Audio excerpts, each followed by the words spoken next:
Okay, so remember back when I reviewed Mewberty for my Star Versus review series, and I mentioned that Teen Titans did that episode, but way better? This is that episode. And because I am a salty bitch who detested much of what Mewberty was saying and doing during its run, you can be sure that I will be drawing comparisons between the two episodes in this review. So if you didn't like my Mewberty review, be prepared to have some old wounds reopened. That said, this is an odd episode of Teen Titans, and that's speaking from the perspective of someone who acknowledges that Teen Titans in and of itself is an odd show. It is, at least as far as I can recall, the only episode of the show that has a narrator. This is an episode about Starfire, and it is narrated as if someone is reading this story out of a storybook to a child. Or, I guess, to an adult who just really likes having stories read to them out of storybooks. Hey, I'm not going to judge. In fact, I kind of get it. The episode starts when Star's forehead goes all fooly-cooly on her and she thinks she's transforming into a monster, only to have Raven reassure her that it's just a zit. Everybody gets them. She's fine. Never seen a zit quite like that one, but whatever. Of course, Star being a weird alien thing who only looks human, it's not quite that simple, and her body continues to change. She grows tusks on her neck, she grows long, gnarly fingernails, her feet turn all hobbity, her ears get pointy, as does the thing protruding from her head. She gets scales along most of her body, and as each of these new changes occur, she does her best to cover them up, because she doesn't want her friends to know that she's changing or in which ways she's changing. She doesn't understand the process that she's undergoing. She recognizes that it makes her different from the people around her, more different than she was, at least, and is worried that she will be alienated because of those changes, and so does everything she can to hide them out of a sense of profound shame. Shame, I remind you, over something that she has absolutely no control over whatsoever. Eventually, she's spending most of her time alone in her room with her body still covered up because she is so horrified by the idea that somebody might see her like this. And it can't just be because she doesn't see herself as attractive anymore, because the episode makes a point of pointing out that she doesn't think about her looks in that way.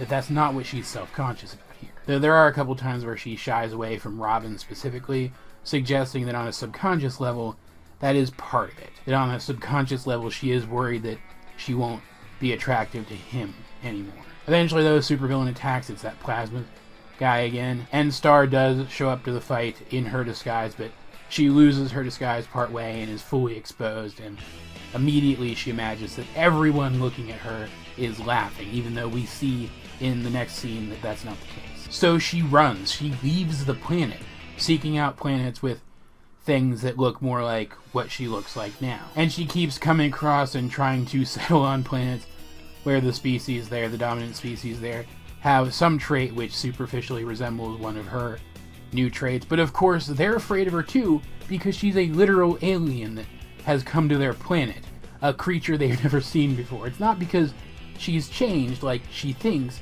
it's just because she's an alien, and that's a scary concept to them. But of course, that just makes things worse. The whole concept comes off as so ridiculous that it's almost funny. In fact, there's a lot of stuff that's funny about this episode. There's a lot of visual gags in this episode which are funny, despite the fact that, based on the context, they probably shouldn't be. The writers do go out of their way to keep the episode light in that particular way. And as all of this is happening, we get some pretty funny scenes with the Titans, where Cyborg is trying to modify the T-Sub into a T-spaceship, even though those things aren't at all similar, because they have no other way to go and look for Starfire. I mean, it's not like one of them knows Batman, who I'm sure has a spaceship in his garage.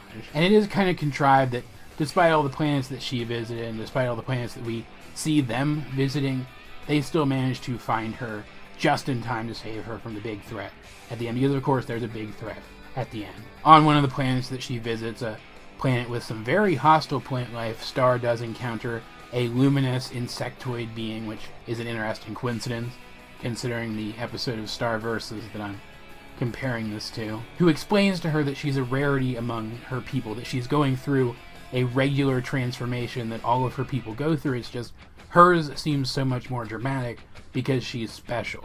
She's going to turn into a chrysalis, in which it is implied she will transform even more than she already has. And this creature knows about that because it's a chrysalis eater. It plans to eat her once she is finished turning into this chrysalis. And it only told her this now because the transformation has already started, and there's not really anything she can do about it at this point.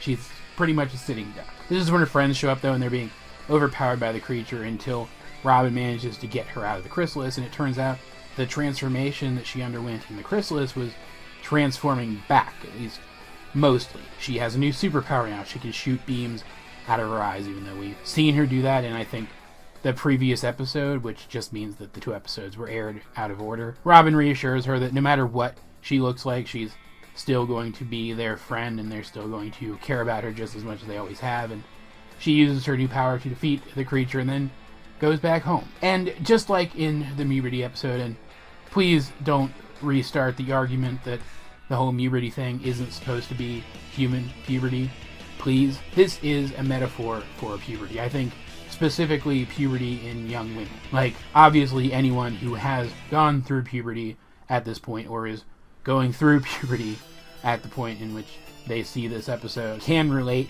to the kind of things that Star is going through and the kind of things that Star is feeling here. But I think they're specifically speaking to young women here for a few different reasons. First of all, this episode is told from Star's perspective. Even in scenes where we're focusing on other characters, primarily she's there in the background reacting to what they're doing, because what they're doing in some way has to do with her. And I think that's really important. The first comparison that I want to make between this and Mewberty is that this is from Star's perspective, the perspective of the person who's going through this, whereas in Star Versus it wasn't from Star's perspective. I just got that they're named the same thing, kind of. That's weird. It was from Marco's perspective, and that's a huge misstep in my opinion. Like, I guess it's interesting to see the perspective of the friend of someone who's having a difficult time dealing with puberty, but I don't really think that's the perspective that mattered in that scenario, especially considering some of the stuff that Star was doing in that Mewberty episode. Because, and this is the second major comparison that I want to make here, this episode of Teen Titans didn't treat this process as if it was something inherently negative. In that Mewberty episode, Star is the antagonist of the episode. Her transformation is seen as a negative thing. Yes, they try to spin it into something positive by the end, and yes, her current battle form looks like a modified version of her Mewberty form, but throughout that entire episode, she was the antagonist of the story, and she was doing very potentially harmful things to people, driven specifically by this process. Here, though, while Starfire does see her transformation as something negative, it actually isn't, and the episode goes out of its way to show us that it's not, even before it tells us. Starfire's transformation is framed as something which is only negative in so much that she doesn't understand what's going on, which is something that anyone who's gone through puberty can relate to. It's very difficult to understand how your body is changing as the process occurs. You never feel like you really learned enough to be fully prepared for the process. And just like with Star in this episode, puberty is a lot harder for some people than it is for others. We see Starfire dealing with all the same kinds of things that all of us have dealt with ourselves. Every change that she goes through, large or small, is confusing and frightening and makes her anxious regarding how people are going to see her going forward. She feels ugly. Her entire self-image has changed.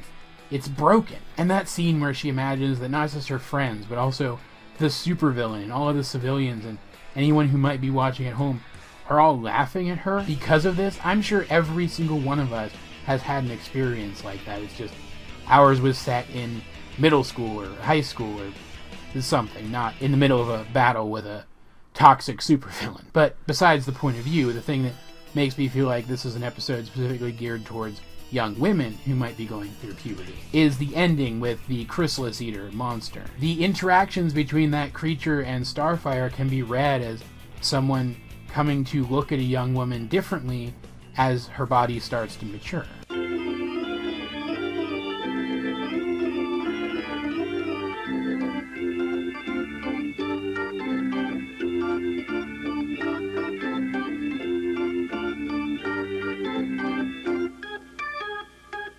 Which is interesting, because if that's the case, then that means that this episode of a superhero cartoon was written specifically for female fans. Yes, male fans can find it relatable too, but it was written with female fans in mind, which I find that very interesting, considering the way that Cartoon Network treats its shows now. Like, for example, Young Justice, a fan favorite show, and a show which many considered to be a legitimate successor to this one, spiritually at least. They were completely different continuities, was canceled because it had more female fans than the shows geared towards the female demographic at the time. It shows how far Cartoon Network has sunk. Their focus used to be on shows like this one with as broad a demographic appeal as possible, and now they're so concerned with the bottom line that they don't want any demographic crossover at all.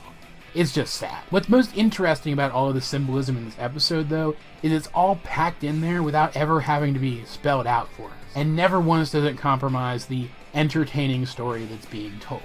I love this episode. I think it's one of the best of the series.